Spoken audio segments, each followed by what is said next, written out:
Welcome to Biscuits and Jam from Southern Living. I'm Sid Evans, editor-in-chief of Southern Living magazine. My guests this week have been one of the South's biggest success stories over the last few years, and they made their mark with a distinctive sound that's reminiscent of some of the world's great soul singers. Yeah, obviously there's soul music as a genre, like you mentioned, some of the greats, the Al Greens and Marvin Gayes and whatnot, and we love to pay homage to them or at least be inspired by them. But I think the most important thing for us is that it comes from our soul, and that what Eric is writing and singing and feeling is coming from his soul, and what I'm doing musically is coming from mine. Singer-songwriter Eric Burton was busking and couch surfing across the West Coast before settling in Austin, Texas, and meeting guitarist and producer Adrian Quesada, who had already won a Grammy with the Latin-influenced Grupo Fantasma. The duo began what was originally just a studio project called Black Pumas in 2018, but the buzz around Austin proved that their sound belonged on a stage. Black Pumas released their self-titled debut album a year later, and they've never looked back, earning 4 Grammy nominations and performing at this year's presidential inauguration. On today's show, Eric talks about how his faith influenced the band's biggest hit, Colors, and how his early days in the church are deeply rooted in his music. There's just a level of realness that you get when you're conversing or fellowshipping with people from the South. It's something that I want my music and our music to feel and sound like every time people press play. Plus the Black Pumas' favorite Austin restaurants and more this week on Biscuits and Jam.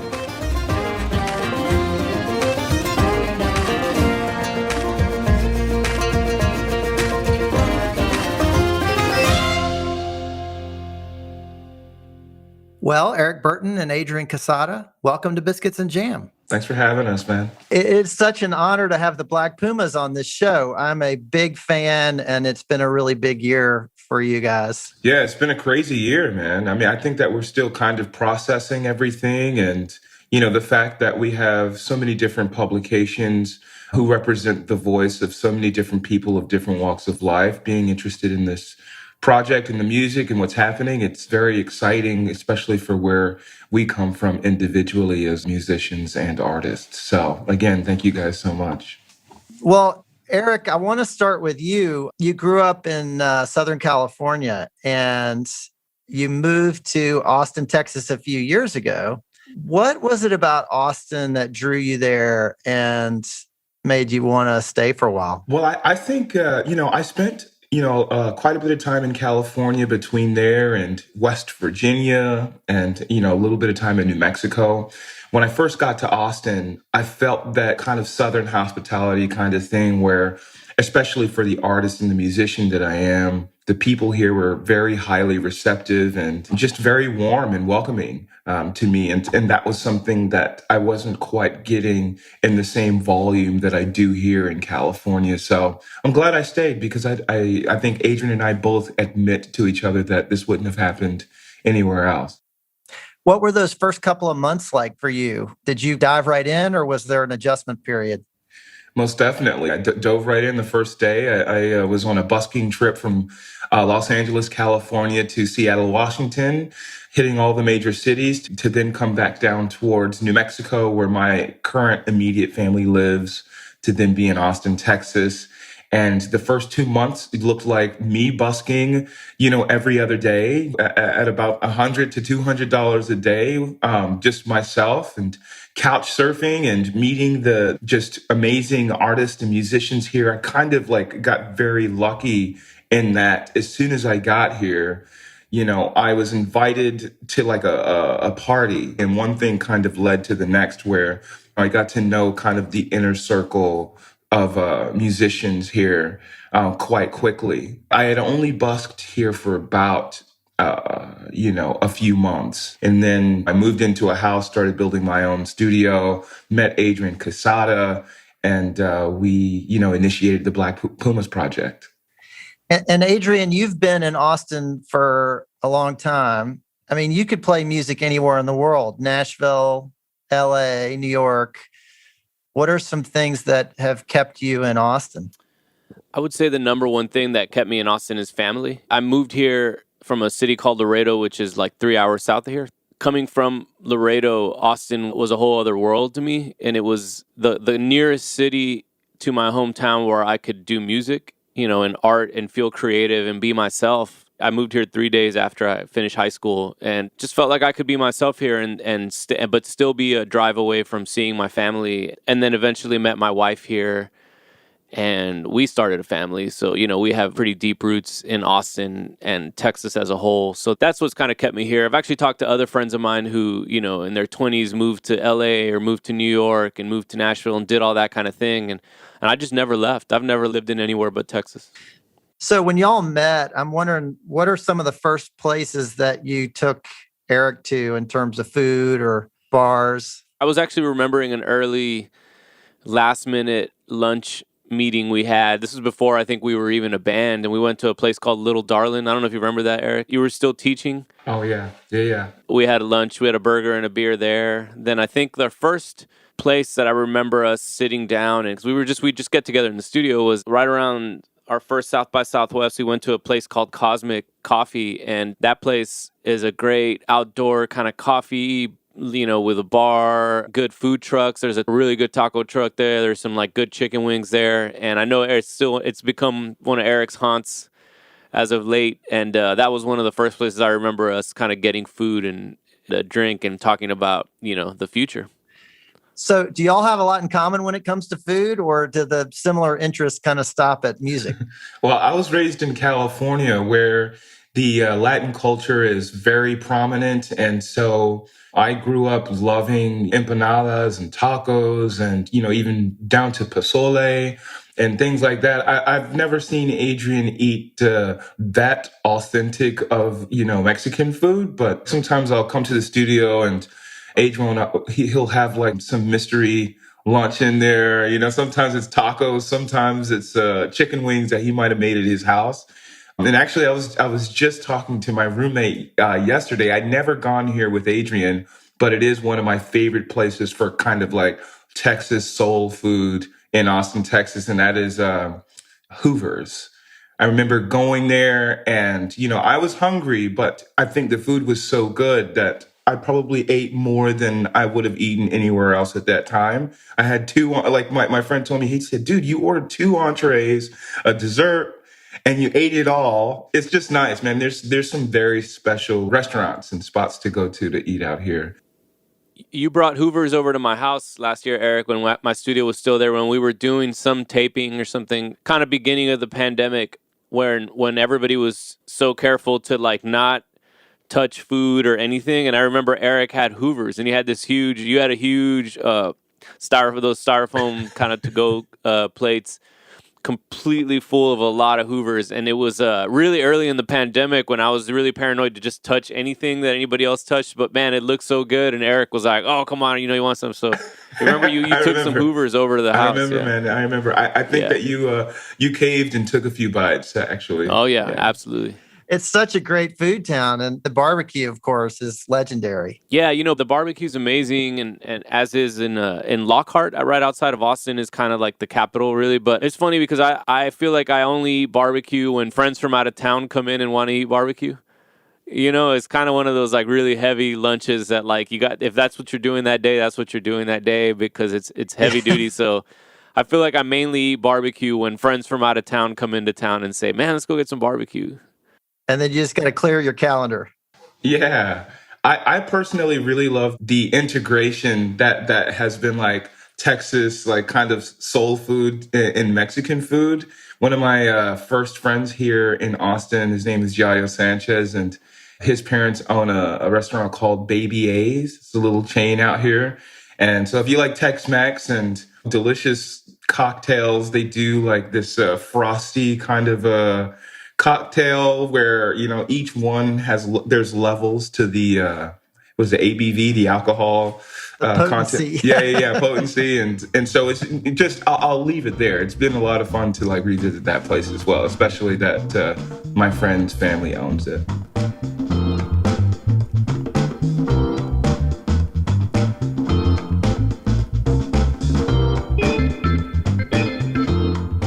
So, Eric, you've said that the church was a big part of your introduction to music and performing as a kid. Can you tell me a little bit about that? Yeah, between California and growing up in the South in West Virginia, there's just a level of honesty and genuineness there, I guess, so to speak. I just feel like when I've gone to church, I was reminded of where James Brown came from, where Aretha Franklin would come from, and where a lot of these country slash soul artists who have kind of grown up in the church kind of got their chops, so to speak. In short, there's just a level of realness that you get when you're conversing or fellowshipping with people from the South. It's something that I want my music and our music to feel and sound like every time people press play. It's got to be a warm feeling, a home feeling for everyone to kind of come to. The South and the church has this very universal appeal, I think, that is really, it shouldn't be overlooked. Was that an early part of you kind of becoming a performer? Most definitely. My grandparents were missionaries, and so therefore my mother and my uncles and my aunt were very closely connected to the church in my upbringing. So yeah, that's where I first locked into that feeling that is, accessing one's highest self by way of music. And so that's something that still molds me and is cultivating the artist that I am, for sure. I know you had an uncle that you were very close to. Did he play a big role in kind of helping you discover music? Yeah, being that he was an artist himself with not too many things for kids to necessarily enjoy around his place, we would take to playing melody games. We would do a competition, like wins $5 or the last popsicle, whoever can come up with the best melody in 7 notes, So we would play games like this as younger kids. And I didn't know that I would end up taking that and running with it, when I turned 18 and got my first guitar. But growing up, I was very much cultivated to be an artist and a songwriter just by, having watched my uncle write his own music and, just kind of follow in his footsteps to that degree. And Adrian, what about your early musical influences? When I was a kid, I was home alone a lot by myself. My parents worked a lot and I was an only child. And so I was really into art back then and drawing. And what I would do to pass the time was I would watch MTV a lot. It was a whole other world to me because Laredo is not a small town, but it's a little bit isolated from the next big city would be San Antonio, which is a little over 2 hours away. So I would watch a lot of MTV. That's where I really got into music, and it was just this whole world, and I just became fascinated. I mean, that was when they actually played videos, so that's how I discovered, Yo MTV Raps, and then on Saturday nights was like Alternative Nation in 120 Minutes was like, where I discovered Nirvana, and it's just really got a lot of my music from that, and I didn't have a lot of friends with the same musical taste back then, so I was really obsessed with music, and I was already collecting tapes and CDs when they came out, but I started playing guitar when I was about 13 years old. So do you still have a lot of family down in Laredo? Yeah, absolutely. Still do. My family was on both sides of the border. Laredo's a border town. So like my mom's family was in Mexico. My dad's family was in the U.S. And is there kind of a music culture in Laredo? The music of the border is a lot of like what you call ranchera music and like boleros and a lot of kind of more traditional sounds are down there, and that's the music of the border. And that's one of those things when I was a kid down there, I hated it. I was like, man, I want to listen to Nirvana and, the Beastie Boys and Ice Cube. Like, I don't want to hear no Mexican music. And it wasn't until I was in college that I began to appreciate a lot of that music and why it's stood the test of time. That music has been around forever, and I didn't really come to appreciate it. I didn't, to be totally honest. It was all around me when I was a kid, and I just didn't like it. I didn't like it because I wanted to listen to MTV, so... Your music is often referred to as psychedelic soul. What does that mean exactly? I mean, the music sounds to me very modern and very timely in a lot of ways, but I also hear a lot of Al Green and Otis Redding, and it seems like a sound that could have come out in 1966. It still gets thrown around a lot, psychedelic soul, and I guess we've realized that there's no way to really accurately, completely describe it in a few words. And funny enough, I was thinking about it the other day, and I think that early on we were maybe the first ones to utter that and put that somewhere like psychedelic soul, because there was some elements of that in the music. And here we are like a few years later and it's caught up to us, and it's not like we disown it or anything like that. Obviously, there's soul music as a genre, like you mentioned some of the greats, the Al Greens and Marvin Gaye's and whatnot, and we love to pay homage to them or at least be inspired by them. But I think the most important thing for us is that it comes from our soul, in that what Eric is writing and singing and feeling is coming from his soul, and what I'm doing musically is coming from mine. We'll continue with Eric and Adrian from Black Pumas after the break.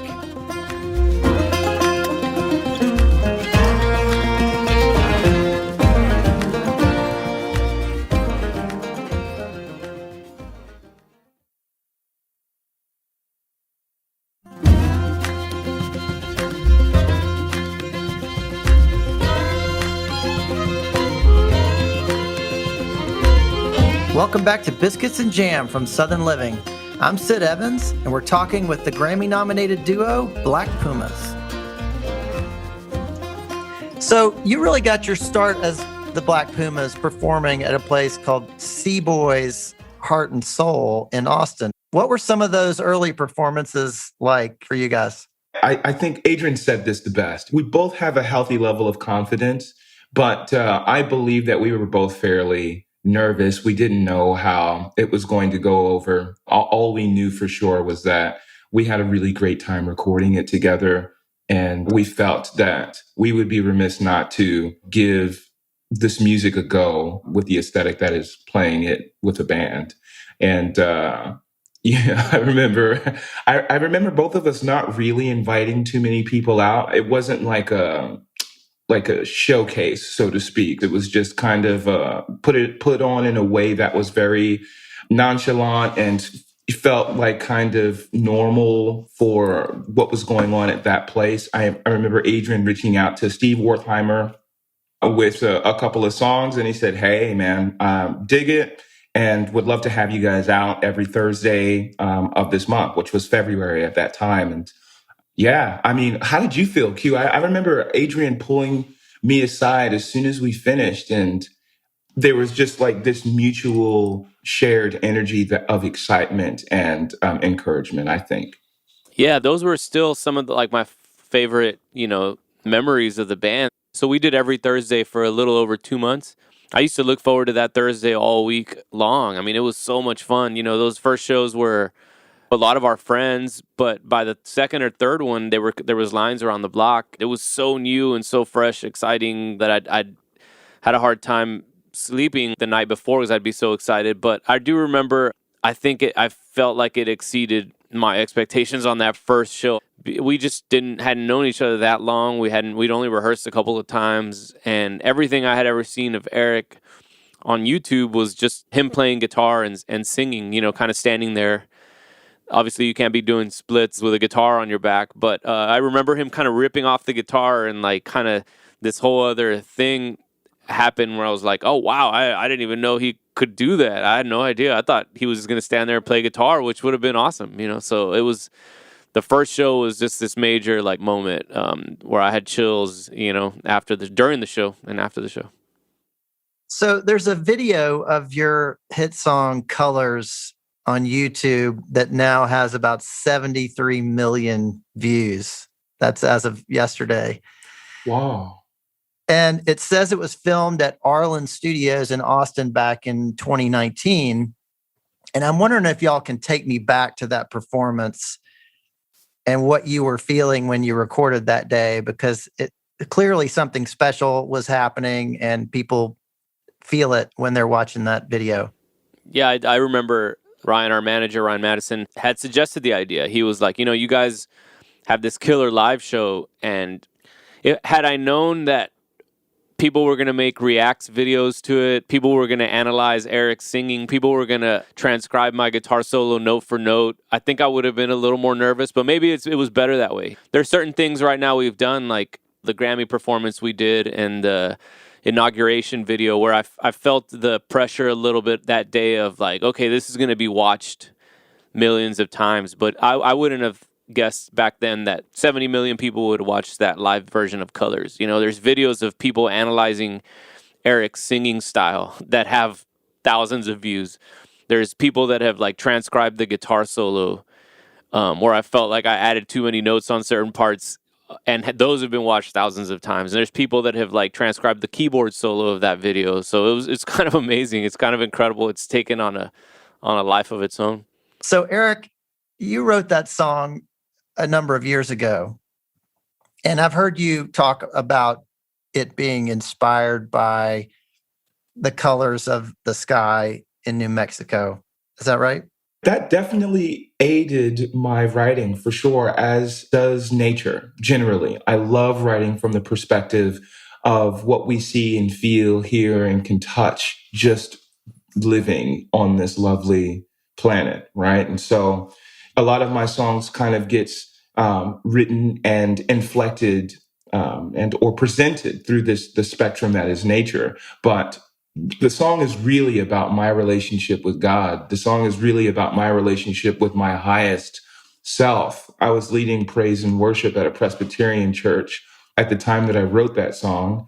And I was trying to figure out a way to share the joy that I was getting out of singing and performing and just servicing in church, you know, to sharing that with my friends who were, you know, skaters and like to smoke and drink and, you know, not do, you know, the square thing, you know, that I was kind of doing at that time. So I was like, man, how can I reach my friends? How can I reach the rest of the world who may not share the same existence that I do?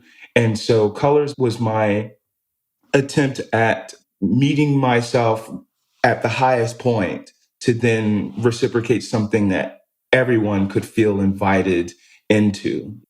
You talk about everyone being invited, and I feel like the lyrics also speak to the power of diversity. And I feel like a lot of people have taken that message from it. Have y'all gotten that feedback from people?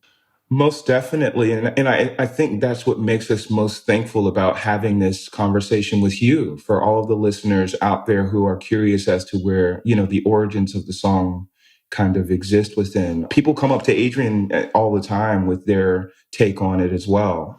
I should let you take that over if you like, Adrian. Yeah, I mean, just from, you know, from my perspective, having first heard this song in 2017, which was already 7 or 8 years old or whatever, however long ago that was, and then having recorded it, and the feeling that I get playing it, and the feeling I've seen people around the world sing back, is I think it's a testament to a timeless song. You know, it's a lot of things to a lot of different people, and I mean, if anything, I just think it's just a classic, timeless song. Somebody told me the other day, man, you know, when they make those like hits from the 80s CDs, remember those like CDs compilations that are like a time capsule of that era and take you back? He was like, man, that song Colors is going to be on like the 2020 kind of soundtrack. I think it tapped into something, but it's timeless. I think it's going to affect people in a different way in 5 years from now, you know.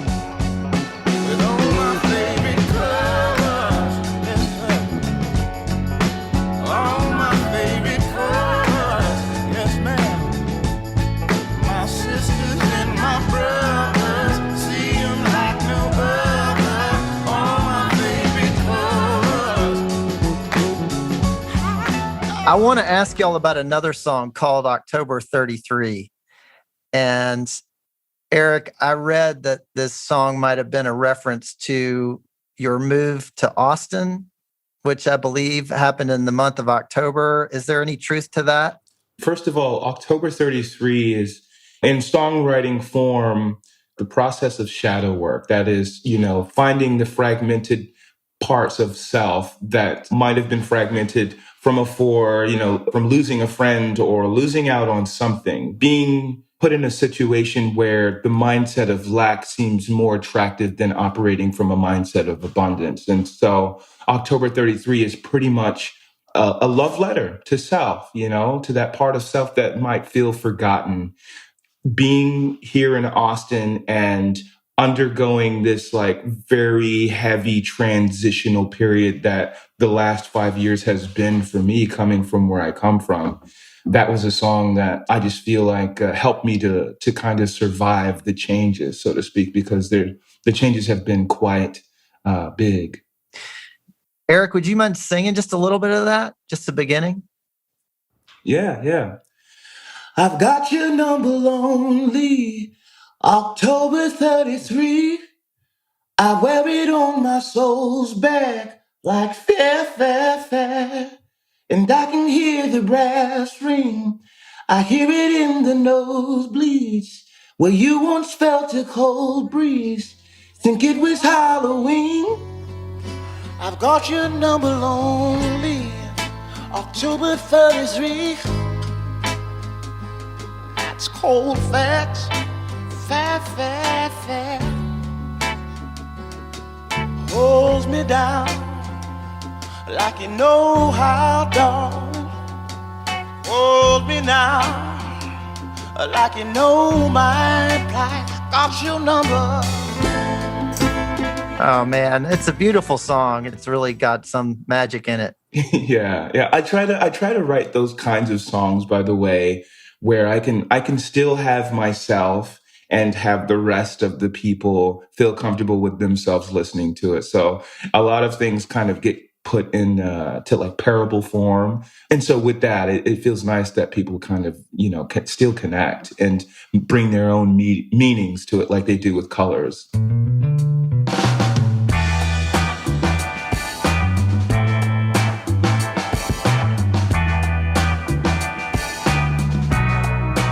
So I've got to ask how y'all celebrated when you found out you'd gotten 3 Grammy nominations.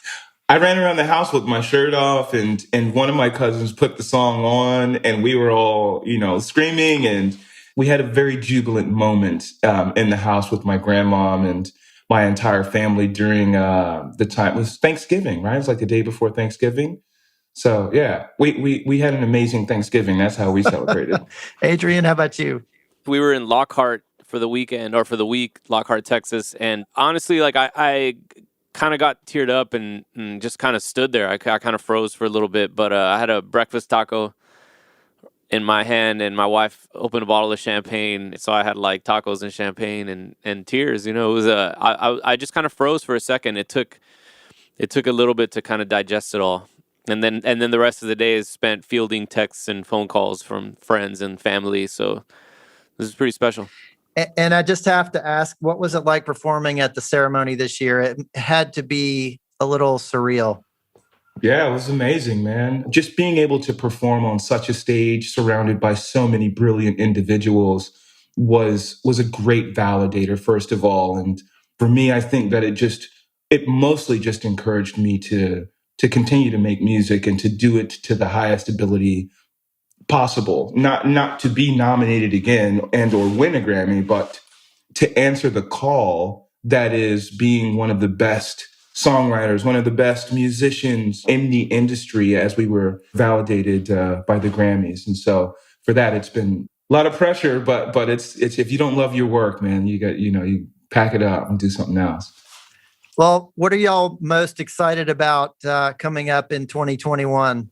New music, making some progress on new music, and then hopefully shows. I think we're shooting for a string of shows in Austin in May at the end of the month, and then a November tour. Hopefully in Europe things will be settled down, knock on wood, and by November. And getting back out there, I mean, live streams and tapings and all that are cool, but there's really nothing like reciprocated from people. And when we used to tour, it seems like ages ago, but Eric would always make it a point to, after the show, no matter how we felt, no matter how tired we may be, good or bad day, good or bad show, go out there and meet people at the merch table. And, I'd kind of like dilly-dally over there and do that, but it's one of those things I'll just never take for granted again, just to like be able to actually talk to people, interact, and to have them tell us our stories and not worry about saliva transmitting, and hugging and shaking hands and all that. So I'm looking forward to being able to do that. Well, I know y'all have a lot of fans out there that are very excited to see you on a stage again. We're excited to meet them there as well. We can't tell you how much just being in a live performance, just being in that conversation really truly helps us as live performers. In the studio project that we've been, it's been really imperative to kind of have that connection. I believe that the music is changing because of it. And we're trying to make the best of, not having that connection. Well, Eric Burton and Adrian Quesada, the Black Pumas, it's been so great to have y'all on Biscuits and Jam. All right. Making me hungry. Thank you so much for having us, man. Thanks for having us. Thanks for listening to my conversation with Black Pumas. Their Grammy-nominated self-titled debut album is available wherever you get music. Southern Living is based in Birmingham, Alabama, and this podcast was produced and edited in Nashville, Tennessee. If you like what you hear, please consider leaving us a review on Apple Podcasts or telling your friends about the program. You can find us online at southernliving.com and subscribe to our print publication by searching for Southern Living at www.magazine.store. Biscuits and Jam is produced by Heather Morgan-Schott, Chrissy Tiglius, and me, Sid Evans, for Southern Living. Thanks also to Ann Kane, Jim Hankey, Danielle Roth, Matt Sav, Erica Wong, and Rachel King at Pod People. We'll see you back here next week for more Biscuits and Jam.